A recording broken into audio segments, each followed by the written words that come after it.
This is. तुम्हें लड़की को रोज देना भी नहीं आता? तो मुझे कोई शर्म नहीं आती सर बात करने में कि मैं बुंदेलखंडी हूँ। लौंडा कहते कि बने बड़े अनोखे, रोके न रोकें जे काऊ के रोकें। कुछ करने का, कुछ कर गुजरने का जज्बा अगर इंसान में हो तो चुनौतियाँ कितनी ही बड़ी क्यों ना हो, इंसान उससे आगे निकल ही जाता है। और आज हम आप ऐसी ही एक शख्सियत से आपकी मुलाकात करवाने जा रहे हैं जो खजुराहो के एक छोटे से गांव से निकले हैं, जिन्होंने आज हर जगह अपना नाम बनाया है और जिन्हें दूर दूर के लोग भी आज जानते हैं। उनका एक MX में रियलिटी शो में उनकी एक सीरीज भी अभी लॉन्च हुई है। उनसे बातचीत करते हैं कि इसमें क्या कुछ उन्होंने किया और कैसे इतने आगे निकले। सौरभ जी, स्वागत है आपका हेलो मध्य प्रदेश में। सौरभ जी, बताएं कि आखिर क्या कुछ आप यहाँ तक पहुँचे, कैसे चुनौतियों को सामना किया? सर चुनौतियाँ तो ऐसा है कि बहुत हैं, स्ट्रगल और कंपटीशन इस लाइन में बहुत है। और ये लाइन नहीं, अदरवाइज़ कोई भी लाइन हो, कंपटीशन हर लाइन में पड़ा हुआ है, बहुत सारा कंपटीशन है। और शुरुआत हुई एक धीमी से कंडीशन से। हम लोगों ने पहले थिएटर ज्वाइन किया, दृष्टि थिएटर ग्रुप पन्ना, उसमें वर्कआउट किया और कुछ सीरियल्स में ऑडिशन भी दिए मैंने। और धीरे धीरे करके कुछ शॉर्ट फिल्में बुंदेलखंड लोकल लैंग्वेज में हम लोगों ने की। उसके बाद में एक सडनली मेरे पास लोग बताते हैं कि फिल्म इंडस्ट्री की अगर आत्मा कहा जाए, जान कहा जाए तो उसे थिएटर कहते हैं। बराबर हम तो क्या ये सही है क्या? बिल्कुल बिल्कुल सच्चाई है सर। और थिएटर जो है ना, तो हमारी फिल्म इंडस्ट्री का बेस है। जो एक मकान बनता है, अगर उसकी नींव मजबूत नहीं है तो वो मकान की ऊंचाई किसी काम की नहीं है। तो जो बेस होता है वो बेस एक्टिंग फील्ड का वो थिएटर ही है सर। तो हम लोगों ने बुंदेलखंड के कुछ लोकल शॉर्ट फिल्म भी किए हैं।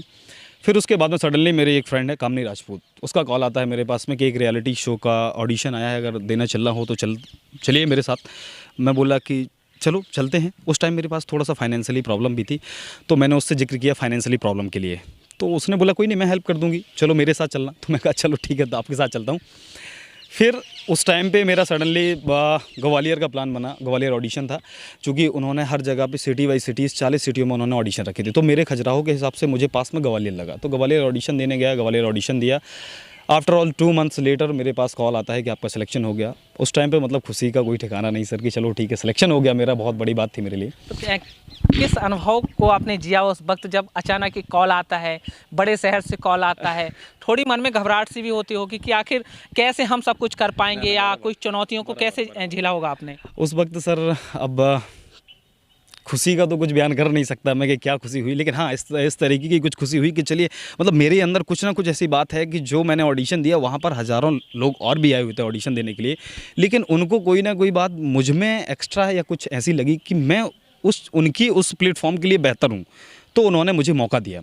तो उस टाइम पे खुशी तो कुछ इस तरीके की थी सर कि जैसे मान लीजिए कि ज़िंदगी की सारी सक्सेस अभी मिल गई हो हमें। और कॉल आता है, कॉल के बाद हम लोग फिर गए, वहाँ पे पहुँचे। एक्चुअल में इसका शूट उज्जैन में हुआ।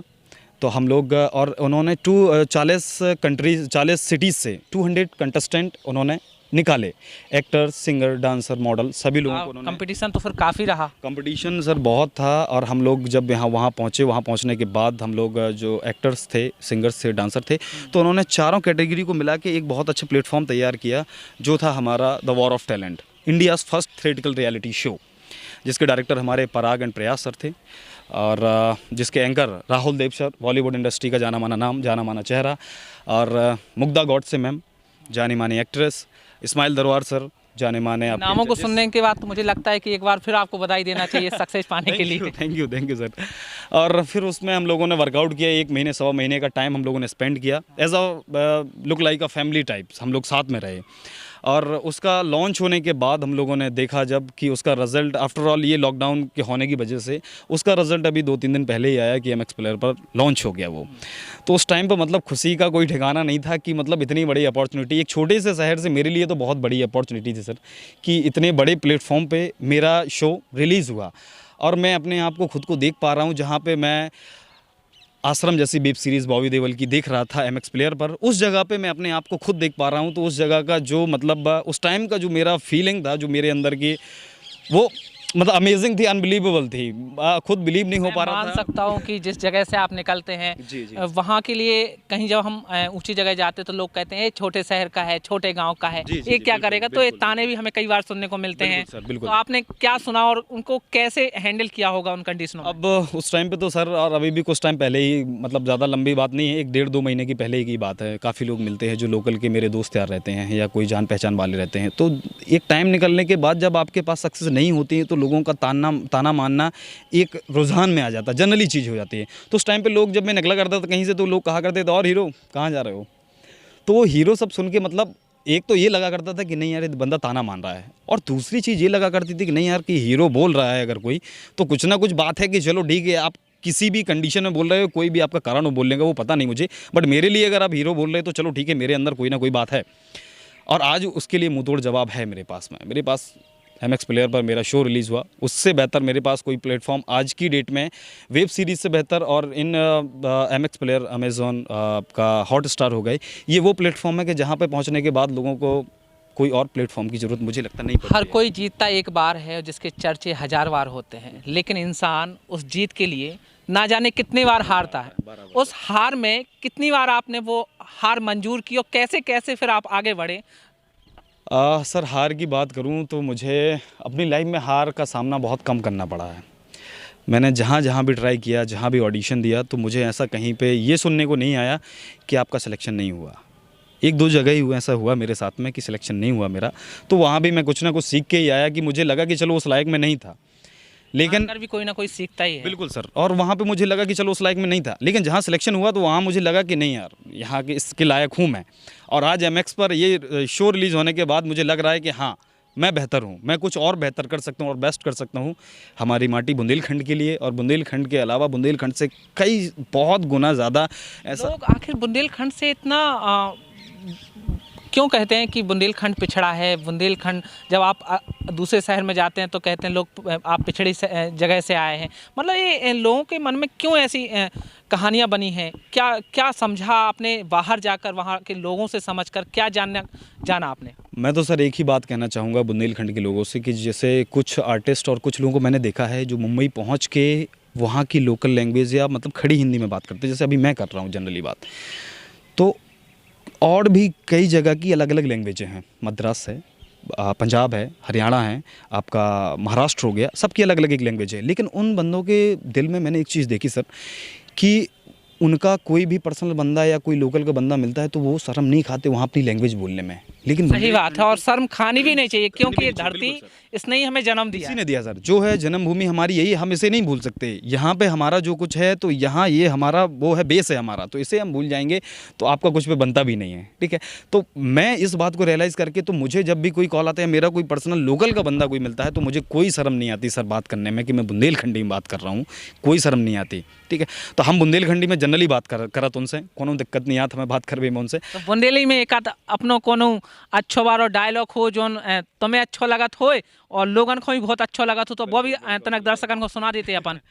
अब हमारे एक दोस्त हैं हेमंत तिवारी जी, उनने एक बहुत अच्छा बुंदेलखंड के ऊपर एक गाना लिखो, तो बुंदेलखंड के लोकल लड़कन के ऊपर, लौंडा एते के बने बड़े अनोखे, रोके न रोकें जे काऊ के रोकें, इनकी बात है निराली, और जे खेलें होली पे होली, ई टाइप से उन्हें लिखो तो बहुत अच्छा उन्हें एक उदाहरण दो तो। और हमारे ही गाना पे तो कुछ टाइम बाद काम भी करने वाले हैं, और धीरे धीरे करके हो सके अगर आप और उनको आशीर्वाद रहो, आप और उनकी दुआएं रहीं, तो यूट्यूब चैनल पे भी हम और धीरे धीरे प्रोग्राम काम करके, और धीरे धीरे करके यूट्यूब पे भी हम और रिलीज़ कर भी अपने 1 by 1 एल्बम सॉन्ग कर भी, और बुंदेलखंडी लैंग्वेज में भी कर भी, हिंदी में भी कर भी, लेकिन बुंदेलखंडा सर्वोपरि रख के कर भी हम और बिल्कुल। तो आप बुंदेलखंड से निकले हैं, तो क्या आपके आगे प्रयास रहेंगे कि आपके जैसे और भी लोग बुंदेलखंड से निकलें, वो हिचक, वो डर उनका दूर हो पाए? वो उनके बारे में भी आपका क्या प्रयास रहेगा कि जो बुंदेलखंड के लोग हैं, बुंदेलखंड में कल्पनाओं की कमी नहीं है, टैलेंट की कमी नहीं है, कोशिशों की कमी नहीं है, मेहनत की भी कमी नहीं है, लेकिन कमी कहीं ना कहीं सोच की आ जाती है, हमारे आस पड़ोस के लोगों की आ जाती है कि जब कोई प्रयास करता है और उस प्रयास में वो लोग ताना मार के उसे हरा देते हैं, तो उस हार को कैसे मजबूती में बदलेंगे आप? सर, मेरा एक मानना रहा है हमेशा से कि लोग ताना जब आपको देते हैं, ज़िंदगी का एक उसूल रहा है कि जब आपको कहीं ना कहीं ज़िंदगी एक कदम पीछे आपको खींचती है, तो आपको कहीं ना कहीं ज़िंदगी पीछे नहीं खींच रही है, आप लंबे रेस के अगर घोड़ा बनना चाहते हैं और लंबे रेस में चलना चाहते हैं अगर आप, तो ज़िंदगी जब आपको एक कदम पीछे लेती है तो वो कहीं ना कहीं आपको बड़ी छलांग लगाने के लिए, आपको एक कदम बैक फुट, जब हम बड़ी छलांग लेते हैं तो 2 कदम पीछे हट के फिर बड़ी छलांग मारते हैं। तो ज़िंदगी का यही रूल है कि जब आप 2 कदम आपको ज़िंदगी पीछे ढकेलती है ना, तो वो कहीं ना कहीं आपको बड़ी छलांग मारने के लिए एक अपॉर्चुनिटी दे रही है। और रहा सवाल लोकल की सर, अपने बुंदेलखंड से कलाकारों का, तो बुंदेलखंड में कलाकारों की कोई कमी नहीं है सर। गोविंद नामदेव जैसी हस्तियाँ, मुकेश तिवारी जैसे, तिवारी जैसी हस्तियाँ, ठीक है। आज बॉलीवुड में जिनका नाम, आशुतोष राणा जैसे, जिनका नाम हिंदी के उसमें वर्णमाला में जिनका कैरेक्टर और जिनके मतलब अभिनय को सराहा जाता है कि क्या कैरेक्टर हैं, तो बुंदेलखंड में प्रतिभाओं की कमी नहीं है, बशर्ते कमी है तराशने की। और तराशने के साथ साथ मैं ये जानता हूँ सर कि जैसे मैं पर्सनल खुद हूँ, मुझे तराशने वाला कोई नहीं है जैसे, तो मैं अपने आप की खुद की जानता हूँ कि मेरे अंदर क्या खूबियाँ हैं, तो मुझे वो खूबियाँ निकाल कर लोगों के सामने रखनी पड़ेंगी, तब लोग पहचान पाएंगे मुझे कि मैं क्या हूँ, सौरभ बुंदेला क्या है।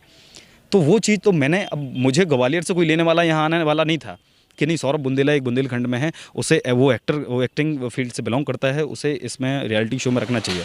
मुझे लगा कि मुझे जाना चाहिए वहाँ पे। मेहनत, स्ट्रगल ज़िंदगी का उसूल है, रूल है, और ज़िंदगी एक स्ट्रगल ही है, ठीक है। तो मैं वहाँ ग्वालियर गया, मुझे लगा कि देना चाहिए, ऑडिशन दिया। वहाँ पे मैं मना भी कर दिया जाता मुझे, तो भी मुझे दुख नहीं होता उस बात का, क्योंकि मैंने ट्राई किया, अपना बेस्ट दिया। बहुत बहुत धन्यवाद हमसे बातचीत करने के लिए। तो ये थे हमारे साथ सौरभ जी, जिन्होंने मेहनत को उस नज़रिए से किया कि वो आगे निकले, और आगे तब निकले जब उन्होंने जो ताने उनको सुनने को मिलते थे, ओ हीरो, ओ कुछ भी कह के जो ताने उन्हें मिलते थे, उन तानों से सुनकर उन्हें हिम्मत आती थी कि कहीं ना कहीं कल हमें कुछ बन के दिखाना है और बनकर अपना नाम बढ़ाना है, कल हमें कोई ताना ना मार सके। वीडियो जर्नलिस्ट हेमंत शर्मा के साथ समीर अवस्थी, हेलो मध्य प्रदेश।